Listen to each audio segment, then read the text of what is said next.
Today we're talking about the 5 reasons why an INFJ will take it slow and easy when it comes to anything in their life.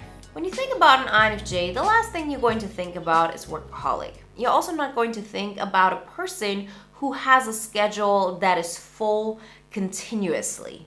The INFJ is not a person that is all about doing.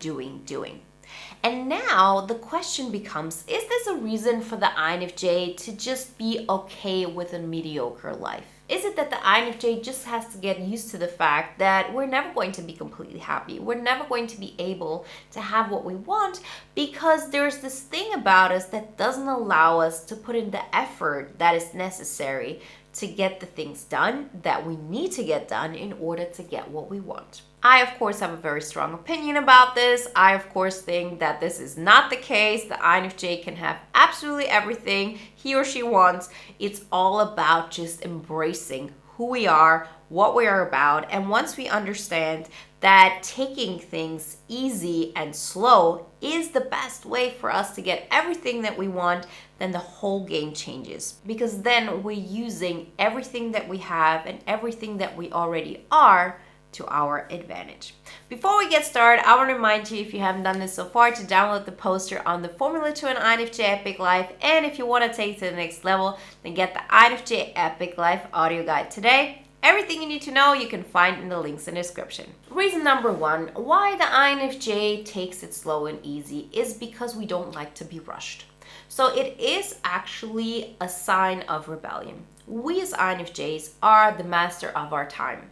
This is something that you will learn a little bit more in detail if you go into socionics. So that's, a derivative science from, MBTI. I'm not going to go into detail on this, but the point is that it's very much true. And you will acknowledge this about yourself if you go a little bit deeper.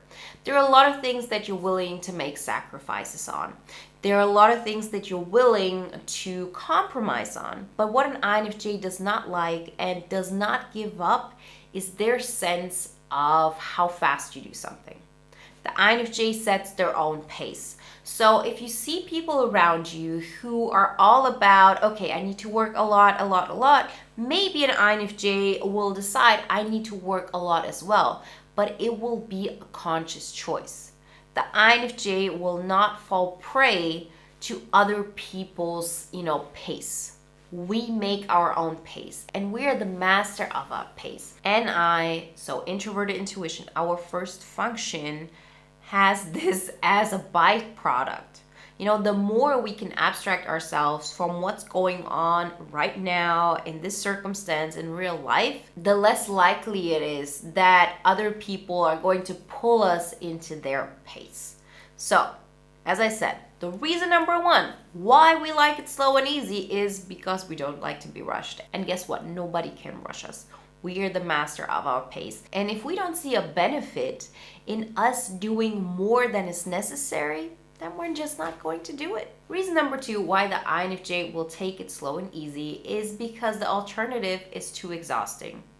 Our last function is SE, extroverted sensing, which is all about taking action in the real world. It's a function that we value. It's something that we like. It's something that we admire in other people.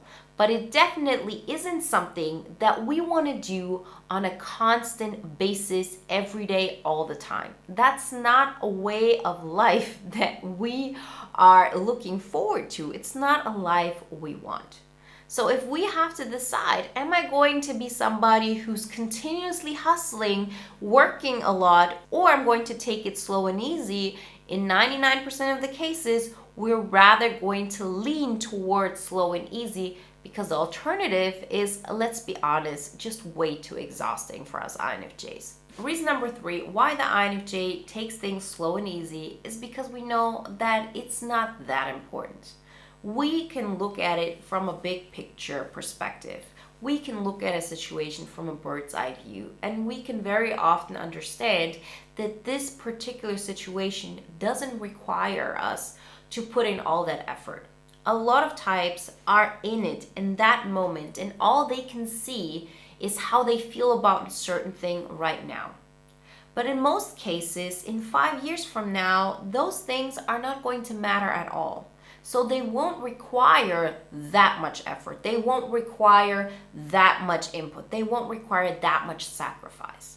And we as INFJs have the capacity to look at it from that perspective and to decide, how much do I have to put in order to make that work?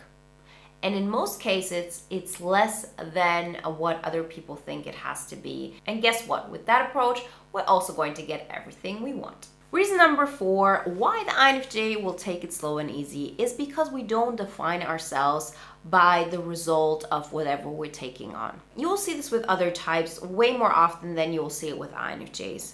There is some sense of, I'm not good enough if I'm not able to perform here. I define myself by how well I make this thing happen. I define myself by how the person that I'm doing this for, as in my boss, for example, looks at the result. These things seem to be connected way more than they are connected for an INFJ. For us, it's simple. This is the task and this is me.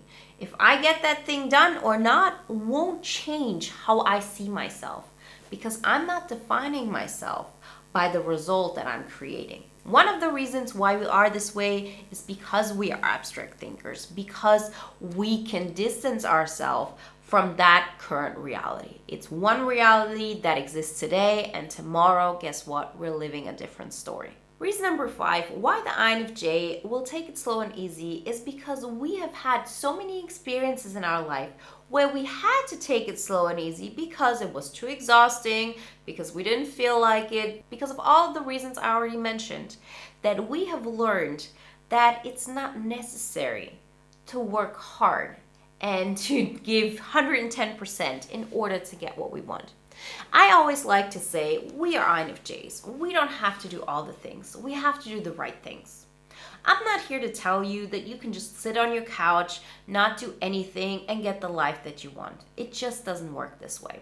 Very often I had told myself before I had really had the transformation of my life that it's all about what happens in my mind. It doesn't matter what happens in the real world. I'm a cerebral being. If I can be happy in my mind, nothing else matters. But the truth is, our physical reality and our mind are connected. If we're not able to move our physical reality towards a life that we imagine, then we're not going to feel good. That way, we don't have a way of bringing out our visions. We don't have a way of bringing out our gifts. So it's all about creating that INFJ epic life on your terms in such a way where we can do things slow and easy, but also to take the steps necessary to create the changes we need. A lot of people can't get to this place because they haven't had the experience of, I can also get to where I want by not, working myself sick, right? All they've known all their life is I have to work, work, work. That's when I get the success. Not knowing that very often you can work as much as you want and not get the results that you need because you're working on the wrong things. Of course, the person who works the most and takes the right steps will get the furthest. No question about it. But how many people are this way? And is this really the benchmark we want to set for ourselves? Or do we want to say, well, whatever I take on, I'm going to take it on slow and easy because guess what? There is no alternative for me. I don't have the energy. I don't feel like it. I'm not going to get rushed. But does that mean that I have to just, roll over and say I'm going to live a mediocre life? No, not at all. Because we just have to take the right steps. We have to take deliberate, small, continuous steps that will get us to where we want. And throughout the last years, I've worked so much on researching and experimenting and working with INFJs on bringing those points and those areas together to create a blueprint that works for so many INFJs. And this is what the INFJ Epic Life approach is all about. So if you haven't done this so far, get the poster on the formula to an INFJ. And if you want to take it to the next level, then get the INFJ Epic Life audio guide today. Everything you need to know you can find in the links in the description. And if you want to watch another video now that is in alignment with today's topic, then watch the 5 weirdest habits of the INFJ.